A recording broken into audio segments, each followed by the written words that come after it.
Chapter 42. All Alone. It was easy to promise self-abnegation when self was wrapped up in another, and heart and soul were purified by a sweet example. But when the helpful voice was silent, the daily lesson over, the beloved presence gone, and nothing remained but loneliness and grief, then Jo found her promise very hard to keep. How could she comfort father and mother when her own heart ached with a ceaseless longing for her sister?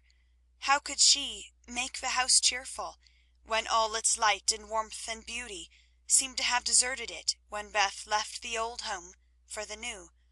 And where in all the world could she find some useful, happy work to do, that would take the place of the loving service which had been its own reward?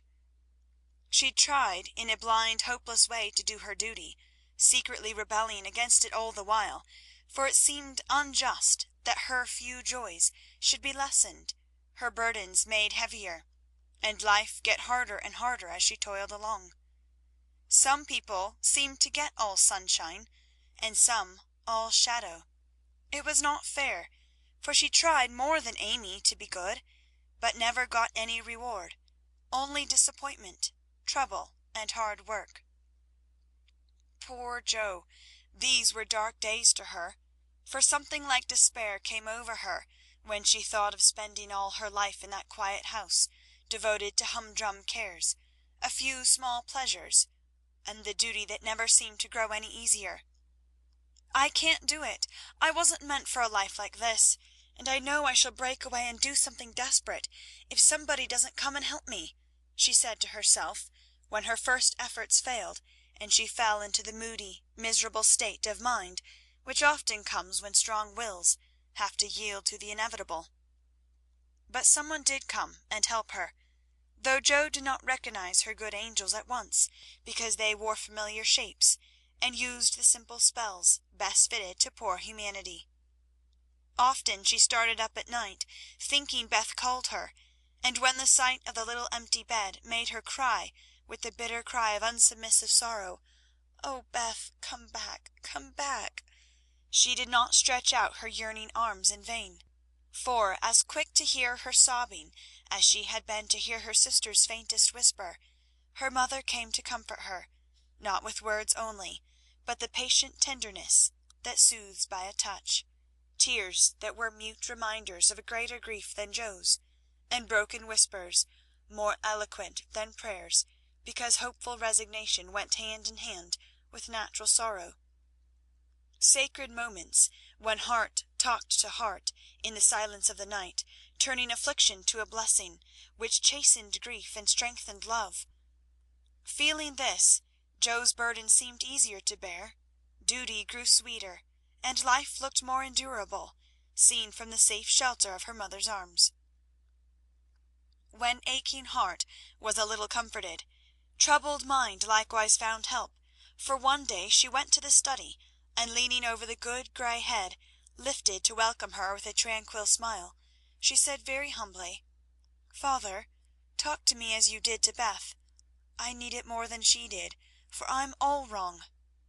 "My dear, nothing can comfort me like this," he answered, with a falter in his voice, and both arms round her, as if he too needed help, and did not fear to ask for it. Then, sitting in Beth's little chair close beside him, Jo told her troubles, the resentful sorrow for her loss, the fruitless efforts that discouraged her, the want of faith that made life look so dark, and all the sad bewilderment which we call despair. She gave him entire confidence, he gave her the help she needed, and both found consolation in the act. For the time had come when they could talk together not only as father and daughter, but as man and woman, able and glad to serve each other with mutual sympathy as well as mutual love. Happy, thoughtful times there in the old study, which Jo called the church of one member, and from which she came with fresh courage, recovered cheerfulness, and a more submissive spirit. For the parents who had taught one child to meet death without fear were trying now to teach another to accept life without despondency or distrust, and to use its beautiful opportunities with gratitude and power. Other helps had Joe, humble, wholesome duties and delights that would not be denied their part in serving her, and which she slowly learned to see and value.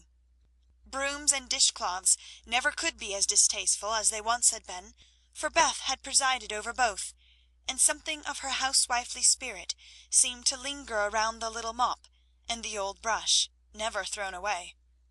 As she used them, Jo found herself humming the songs Beth used to hum, imitating Beth's orderly ways, and giving the little touches here and there that kept everything fresh and cosy, which was the first step toward making home happy, though she didn't know it till Hannah said with an approving squeeze of the hand, "You thoughtful creatur, you're determined we shan't miss that dear lamb if you can help it. We don't say much, but we see it, and the Lord will bless you for it, see if he don't." As they sat sewing together, Jo discovered how much improved her sister Meg was, how well she could talk, how much she knew about good, womanly impulses, thoughts, and feelings, how happy she was in husband and children, and how much they were all doing for each other. "Marriage is an excellent thing, after all. I wonder if I should blossom out half as well as you have, if I tried it.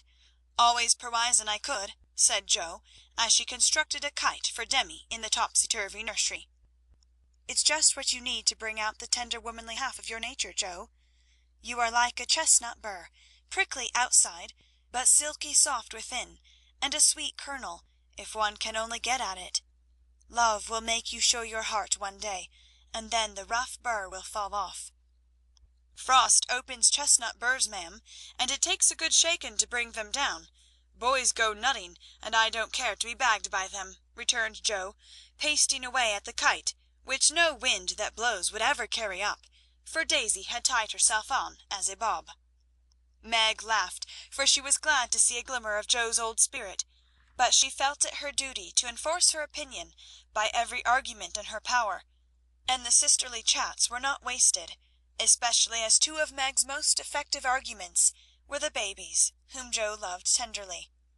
Grief is the best opener of some hearts, and Jo's was nearly ready for the bag. A little more sunshine to ripen the nut, then not a boy's impatient shake, but a man's hand reached up to pick it gently from the burr, and find the kernel sound and sweet. If she suspected this, she would have shut up tight and been more prickly than ever. Fortunately she wasn't thinking about herself, so when the time came, down she dropped. Now, if she had been the heroine of a moral story-book, she ought at this period of her life to have become quite saintly, renounced the world, and gone about doing good in a mortified bonnet, with tracts in her pocket. But you see, Jo wasn't a heroine. She was only a struggling human girl, like hundreds of others, and she just acted out her nature, being sad, cross, listless, or energetic, as the mood suggested.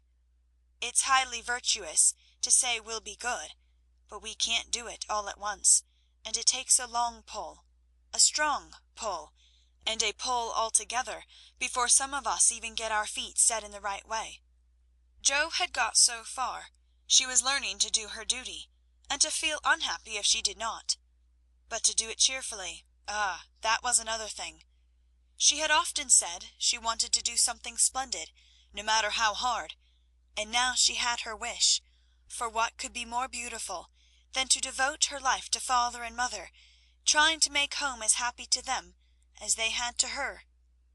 And if difficulties were necessary to increase the splendor of the effort, what could be harder for a restless, ambitious girl than to give up her own hopes, plans, and desires, and cheerfully live for others?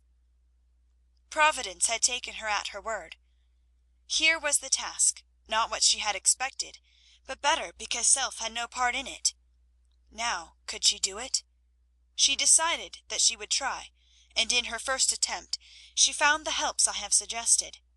Still, another was given her, and she took it, not as a reward, but as a comfort, as Christian took the refreshment afforded by the little arbour, where he rested as he climbed the hill called Difficulty.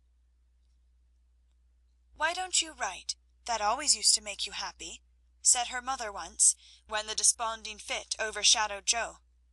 "I've no heart to write, and if I had, nobody cares for my things. We do. Write something for us, and never mind the rest of the world. Try it, dear. I'm sure it would do you good, and please us very much." "Don't believe I can." But Jo got out her desk and began to overhaul her half-finished manuscripts. An hour afterward her mother peeped in, and there she was, scratching away with her black pinafore on, and an absorbed expression which caused Mrs. March to smile and slip away, well pleased with the success of her suggestion. Jo never knew how it happened, but something got into that story that went straight to the hearts of those who read it, for when her family had laughed and cried over it, her father sent it, much against her will, to one of the popular magazines, and to her utter surprise it was not only paid for, but others requested. Letters from several persons whose praise was honor followed the appearance of the little story, newspapers copied it, and strangers as well as friends admired it. For a small thing it was a great success, and Jo was more astonished than when her novel was commended and condemned all at once. "I don't understand it. What can there be in a simple little story like that to make people praise it so?" she said, quite bewildered. "There is truth in it, Jo. That's the secret. Humor and pathos make it alive, and you have found your style at last. You wrote with no thoughts of fame and money, and put your heart into it, my daughter. You have had the bitter, now comes the sweet. Do your best, and grow as happy as we are in your success." "If there is anything good or true in what I write, it isn't mine. I owe it all to you and mother and Beth," said Jo, more touched by her father's words than by any amount of praise from the world. So taught by love and sorrow, Jo wrote her little stories, and sent them away to make friends for themselves and her, finding it a very charitable world to such humble wanderers, for they were kindly welcomed, and sent home comfortable tokens to their mother, like dutiful children whom good fortune overtakes. When Amy and Laurie wrote of their engagement, Mrs. March feared that Jo would find it difficult to rejoice over it. But her fears were soon set at rest, for though Jo looked grave at first, she took it very quietly, and was full of hopes and plans for the children before she read the letter twice. It was a sort of written duet, wherein each glorified the other in lover-like fashion, very pleasant to read and satisfactory to think of, for no one had any objection to make. "You like it, mother?" said Jo, as they laid down the closely written sheets and looked at one another. "Yes, I hoped it would be so, ever since Amy wrote that she had refused Fred. I felt sure then that something, better than what you call the mercenary spirit, had come over her, and a hint here and there in her letters made me suspect that love and Laurie would win the day. How sharp you are, Marmee, and how silent! You never said a word to me." "Mothers have need of sharp eyes and discreet tongues when they have girls to manage. I was half afraid to put the idea into your head, lest you should write and congratulate them before the thing was settled." "I'm not the scatterbrain I was. You may trust me. I'm sober and sensible enough for anyone's confidant now." "So you are, my dear, and I should have made you mine, only I fancied it might pain you to learn that your Teddy loved someone else." "Now, mother, did you really think I could be so silly and selfish, after I'd refused his love when it was freshest, if not best?" "I knew you were sincere then, Jo, but lately I have thought that if he came back and asked again, you might perhaps feel like giving another answer. Forgive me, dear, I can't help seeing that you are very lonely, and sometimes there is a hungry look in your eyes that goes to my heart. So I fancied that your boy might fill the empty place, if he tried now." "No, mother, it is better as it is, and I'm glad Amy has learned to love him. But you are right in one thing. I am lonely, and perhaps if Teddy had tried again, I might have said yes, not because I love him any more, but because I care more to be loved than when he went away." "I'm glad of that, Jo, for it shows that you are getting on. There are plenty to love you, so try to be satisfied with father and mother, sisters and brothers, friends and babies, till the best lover of all comes to give you your reward. Mothers are the best lovers in the world, but I don't mind whispering to Marmee that I'd like to try all kinds. It's very curious, but the more I try to satisfy myself with all sorts of natural affections, the more I seem to want. I'd no idea hearts could take in so many. Mine is so elastic, it never seems full now, and I used to be quite contented with my family. I don't understand it." "I do," and Mrs. March smiled her wise smile, as Jo turned back the leaves to read what Amy said of Laurie. "It is so beautiful to be loved as Laurie loves me. He isn't sentimental, doesn't say much about it, but I see and feel it in all he says and does, and it makes me so happy and so humble that I don't seem to be the same girl I was. I never knew how good and generous and tender he was till now, for he lets me read his heart, and I find it full of noble impulses and hopes and purposes, and am so proud to know it's mine. He says he feels as if he could make a prosperous voyage now with me aboard as mate, and lots of love for ballast. I pray he may, and try to be all he believes me, for I love my gallant captain with all my heart and soul and might, and never will desert him, while God lets us be together. Oh, mother, I never knew how much like heaven this world could be, when two people love and live for one another." "And that's our cool, reserved, and worldly Amy. Truly, love does work miracles. How very, very happy they must be." And Jo laid the rustling sheets together with a careful hand, as one might shut the covers of a lovely romance which holds the reader fast till the end comes, and he finds himself alone in the work-a-day world again. By and by Jo roamed away upstairs, for it was rainy, and she could not walk. A restless spirit possessed her, and the old feeling came again, not bitter as it once was, but a sorrowful, patient wonder why one sister should have all she asked, the other nothing.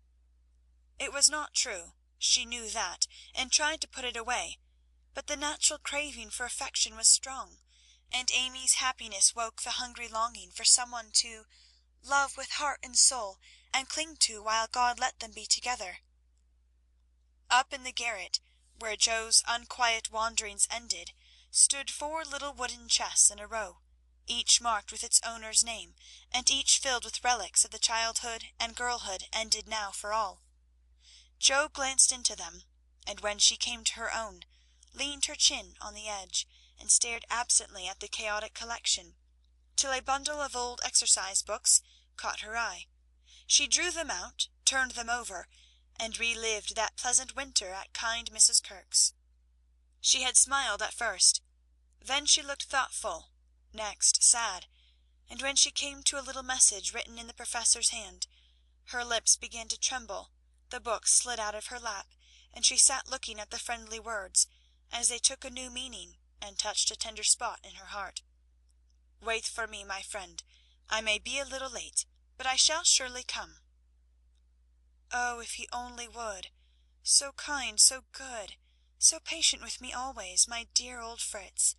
I didn't value him half enough when I had him, but now how I should love to see him, for everyone seems going away from me, and I'm all alone."